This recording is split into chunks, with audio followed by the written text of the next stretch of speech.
Hey, just wanted to give a quick update on what's being worked on. What you see here is the lifetime web interface. You've got the LED control panel. You've also got the nodes down here. I have 8 of them set up on my timer. I've went ahead and took advantage of some of the real estate that we had available. Made this widescreen so things aren't quite as bunched up. The other thing that's being worked on right now is this link to graphs. Now, this is something that Ed already had in the code. It just wasn't readily available. There wasn't a link to it, but some of you guys have already seen this. What you see here is the RSSI for each node. What I did was just kind of clean things up, and I went ahead and added the trigger values, which are these dashed lines over here. I'm not sure why these get stacked up here at the beginning, but as long as they're at 0 when we start, it should be fine. I might try to clean that up a little later. Anyways, so what you can do is you can turn on or off any of this data that you want to see. Now, for this particular node right here, these peaks and valleys, that's probably my home Wi-Fi messing around with that particular node. Anyways, you can click on the legend and you can turn on or off any of these lines relating to the node that you want to see. So in this case, I've got my quad tuned to 5917, so I'm just going to show you guys what happens with this first node.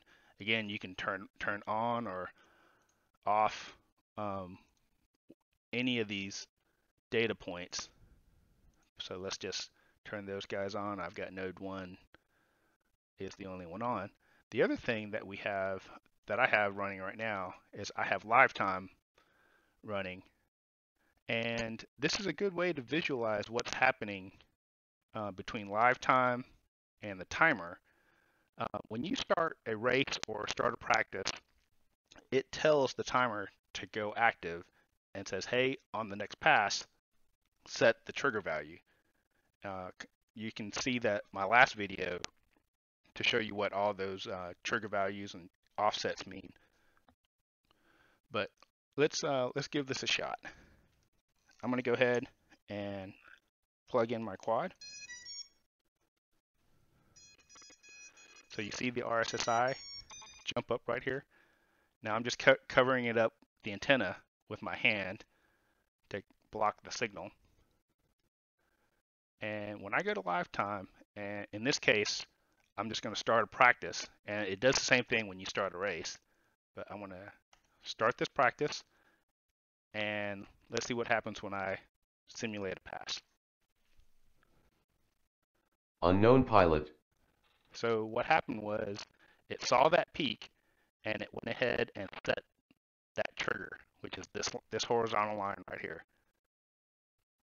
And on lifetime, it saw that peak and it registered that first pass. You don't have a time yet. Now let's make a pass.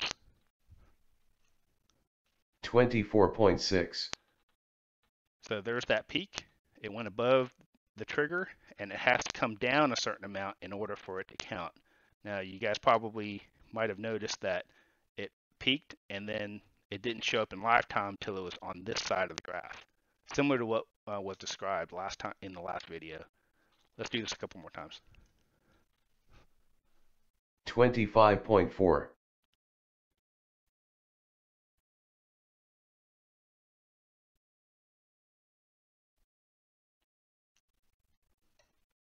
11.4.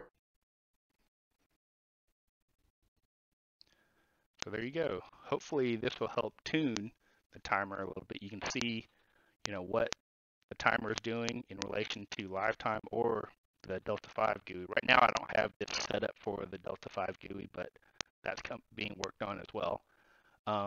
One thing to remember though, in order for it to set this trigger line, you have to restart the race or restart the practice. So that's why that first pass.